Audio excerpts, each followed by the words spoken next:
Good morning everyone. कैसे हो आप सब लोग। आज की सुबह हुई है मेरी 2:15 पर। करते हैं अपने दिन की शुरुआत अपनी जो डेली रूटीन होती है उसके साथ और फिर अपनी पढ़ाई के लिए बैठते हैं। जब भी हम किसी भी एग्ज़ाम की प्रिपरेशन स्टार्ट करते हैं और हमें लगता है कि समय कम है, जैसे कि हमने कोई फॉर्म फिल किया है, उसके बाद हम उसकी तैयारी करने लगे हैं और हमें पता भी है कि ये एग्ज़ाम जल्दी ही आने वाला है, तब हमें लगता है कि हमारे पास तो टाइम कम है या फिर हमें पढ़ने का ही ज़्यादा टाइम नहीं मिलता। बहुत सारी काम हो जाते हैं, हम मुश्किल से 2 या 3 घंटे ही निकाल पाते हैं। तब हमें लगता है कि ये हमसे कैसे होगा, मेरे पास तो टाइम ही नहीं है, टाइम ही बहुत कम मिल रहा है। तो उस टाइम पे हमें बुरा फ़ील करने के बजाय या फिर पैनिक करने के बजाय हमें यह सोचना चाहिए कि बुरी बात है कि हमारे पास टाइम कम है, लेकिन अच्छी बात ये भी है ना कि कम से कम हमारे पास टाइम तो है। अगर हमारे पास टाइम नहीं होता तब हम क्या करते? मान लो कि जो एग्ज़ाम हम जिस एग्ज़ाम की तैयारी कर रहे हैं, जिसकी प्रिपरेशन कर रहे हैं, उसके लिए हम कैपेबल ही ना होते, तब हम क्या करते? उस सिचुएशन में हम रिग्रेट के बजाय कुछ भी नहीं कर पाते।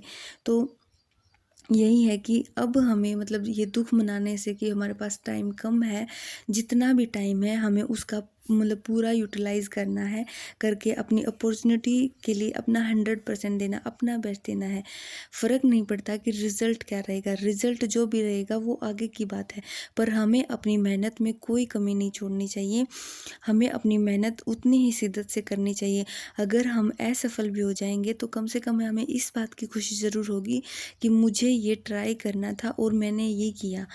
मेहनत आपको कभी भी सक्सेस ज़रूर देती है, आपको असफल कभी नहीं होने देती। हो सकता है कि आप जहाँ ट्राई कर रहे हो वहाँ पर सफल ना हो पाए, लेकिन कहीं और आपको सफलता मिल जाए।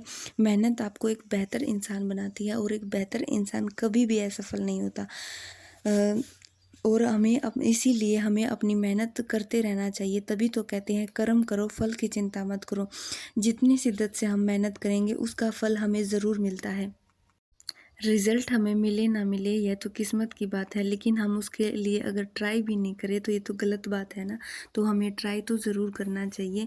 क्या पता हमें हम अपना बेस्ट देंगे तो हमें अपना रिज़ल्ट भी बेस्ट ही मिलेगा। तो कम से कम ट्राई करके तो देखना चाहिए। अगर हम पहले ही कुछ भी करने से पहले ये सोच लेंगे कि ये हमसे होगा ही नहीं, तो वो होगा कैसे? कम हम ट्राई करके देखेंगे तभी तो हमें पता लगेगा कि वो हमें मिलेगा या नहीं मिलेगा। एक बार नहीं, एक बार सफल नहीं होंगे कोई बात नहीं, हम दूसरी बार स्टार्ट करेंगे। अगर दूसरी बार सफल नहीं होंगे तो हम तीसरी बार स्टार्ट करेंगे। हम अपनी कमियों को देखेंगे, उन्हें इवैल्यूएट करेंगे, उसके बाद उनको दूर करके अपनी प्रिपरेशन को और भी अच्छा करेंगे। तो अगर हम अपने ऊपर काम करेंगे तो हमें सफलता ज़रूर मिलेगी। ये तो हो ही नहीं सकता कि हमें सफलता ना मिले।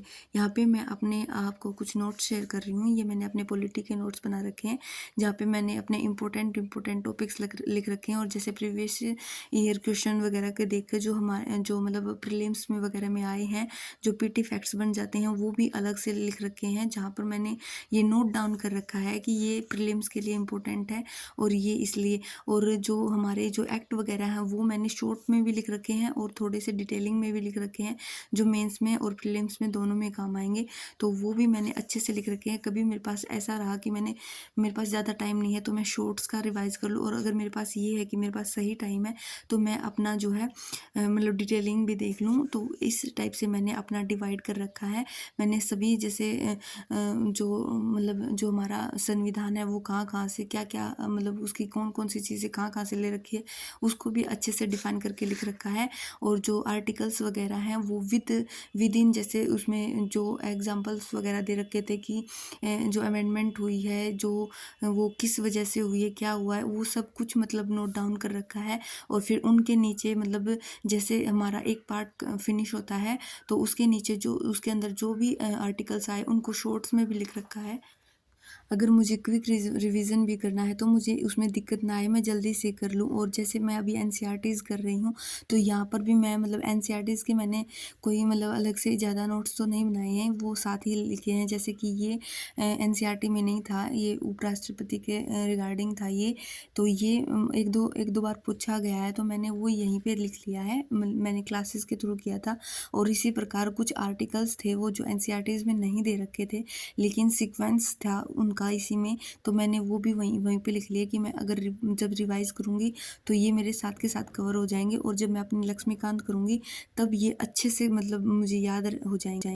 बाद में जब जैसे लक्ष्मीकांत करूँगी मैं पढ़ूँगी तो वहाँ पे मतलब ऐसे इनका थोड़ा-सा विस्तार ही आएगा, तो मुझे ज़्यादा दिक्कत नहीं होगी समझने में। तो इसीलिए मैंने अपनी जो है अच्छे से डिटेल से नोट्स बनाए हैं, और इन्हें मैं मतलब जैसे पढ़ती हूँ तो डेली मतलब उस बेसिस पे रिवाइज़ भी करती हूँ।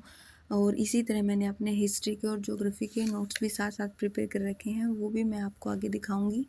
और जैसे एनसीईआरटीज़ तो अभी चल ही रही है मेरी, एनसीईआरटीज़ के भी मतलब कुछ फैक्ट होते हैं जो मतलब जैसे पॉलिटी का है वो लक्ष्मीकांत में भी नहीं है। तो इसीलिए इसमें जो ओल्ड एनसीईआरटीज़ वगैरह होती हैं उनमें थोड़ा से अलग से फैक्ट हैं, तो वो भी मैंने अपने नोट डाउन कर रखे हैं ताकि मुझे मतलब कॉन्सेप्ट में कोई भी दिक्कत ना हो।